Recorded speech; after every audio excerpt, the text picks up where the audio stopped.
Is there anything that you really would like to achieve which you think is going to be impossible? Impossible is a strong word. You don't like that word? Well, it's a strong word. I mean, I sort of approach things from a physics standpoint, and the word impossible is, more or less banned in physics. Make sure you have a good pain tolerance. There's a friend of mine who has a phrase for starting a company, is that it's like eating glass and staring into the abyss. And those who have started companies know what I mean. It's pretty hard. You want to do projects that are inspiring and that make people excited about the future. Life's got to be about more than just solving problems. You want to get up in the morning and say, yes, I'm looking forward to that thing happening. Is that how you see the world? Do you see the things that don't work and can be made better? No. I don't sort of look at things and say, okay, what's the rank ordered business opportunity from a financial standpoint or anything like that. It's really just like there's some things that don't seem to be working that are important for for our life and for the future to be good.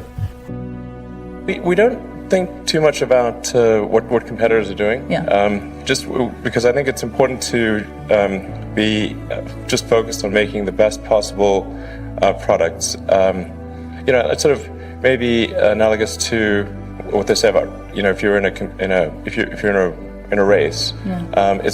Don't worry about what the other runners are doing. Yeah. Just run. I think history fundamentally bifurcates in one of two directions. Either we are a multi-planet species and out there exploring the stars, or we are a single planet species waiting around for some eventual extinction event.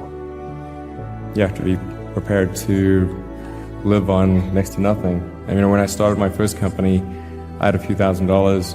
I started with my brother, and he came down from Canada, and we started this company, and we literally had a tiny amount of money. So we could either get an apartment or we could get an office, and the office was cheaper. So we got the office, and then we had sort of these futons that would be couches by day, and we'd have meetings, and then they'd turn into beds at night, and we'd shower at the YMCA down the road. That's low burn rate, basically. So if you're starting a company, really focus on having a low burn rate. What is the one thing that has surprised you about your life? Oh, one thing, wow. Well, I'm surprised by the whole thing, honestly.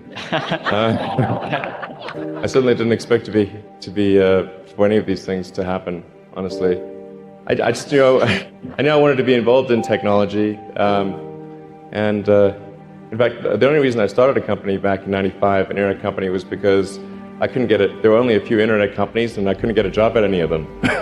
So I tried to get a job at Netscape, and sent my resume in and tried hanging out in the lobby, but I was too shy to talk to anyone. And then I was like, okay, well, I guess I'll have to start a company because I can't get a job anywhere. The thing that gets me most fired up is that creating a self-sustaining civilization on Mars, it would be the greatest adventure ever in human history. It would be so exciting to wake up in the morning and think that that's what's happening. When do you think you'll be able to achieve the aspiration of SpaceX of actually moving people to a place like Mars? Well, I think we could probably send the first person in about 12 years. Wow. Will you be that person? Only if I'm confident that SpaceX will be fine if I die.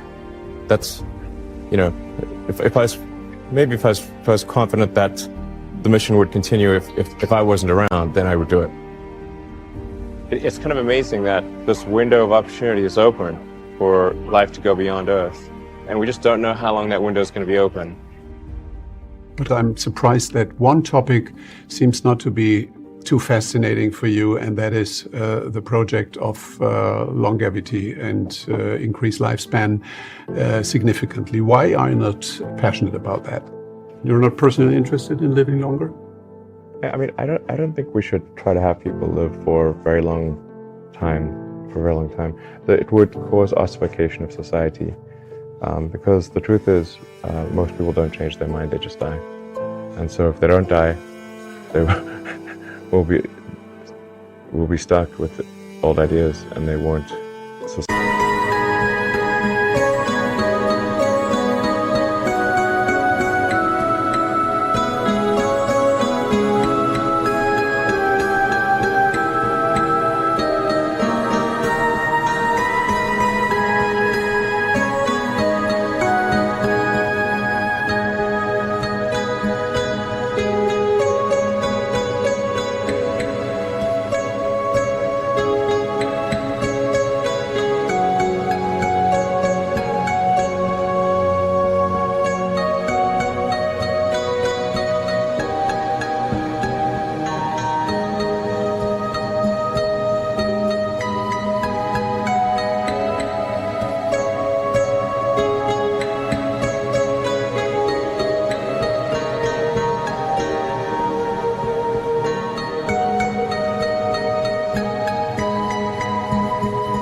society won't advance.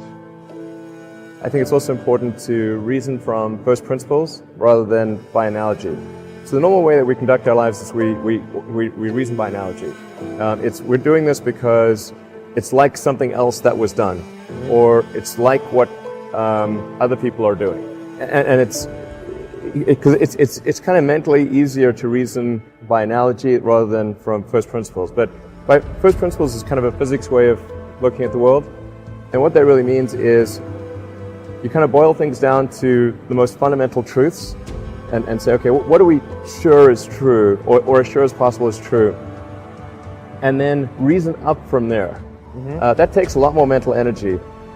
Somebody could say, in fact people do, that battery packs are really expensive and that's just the way they'll always be, because that's the way they've been in the past.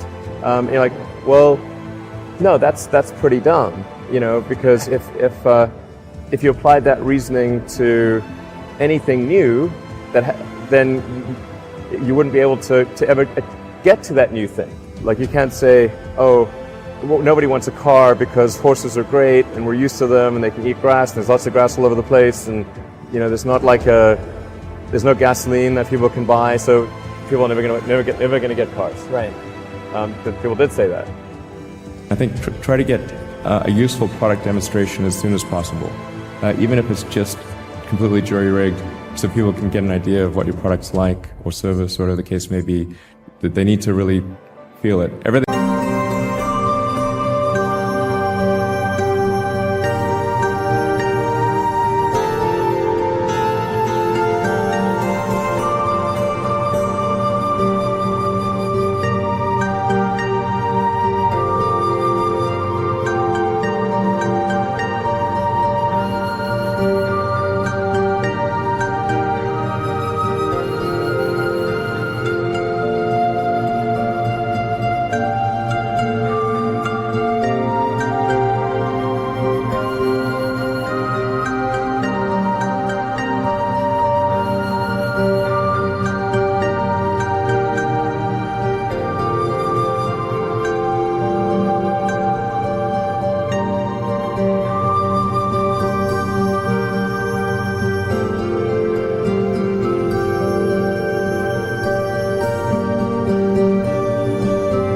Everything looks great on PowerPoint. Everything works on PowerPoint. But if you can actually get a sample or a demo or something, that really makes a difference. In fact, that was key to us getting the initial Daimler contract. What makes you happy? Well, I think if things are going well with family and things are going well at work, then I'm happy. Okay. If either one of them is not going well, then I'm, either half unhappy or completely unhappy. But that's I think that's generally true. If things are going well on personal life and work life, then one is happy. The biggest mistake in general that I've made, and I'm trying to correct for that, is to put too much of a weighting on somebody's talent and not enough on their personality. And I've made that mistake several times. In fact, then I would say, oh, actually, I'm not going to make that mistake again, and then I would make it again. And I think it actually matters whether somebody has a good heart. It really does. And I've made the mistake of thinking that sometimes it's just about the brain. Yeah, I think we really just got this, consciousness, like this little candle of consciousness, like a small light in the void. And we don't want that small candle in a vast darkness to be put out.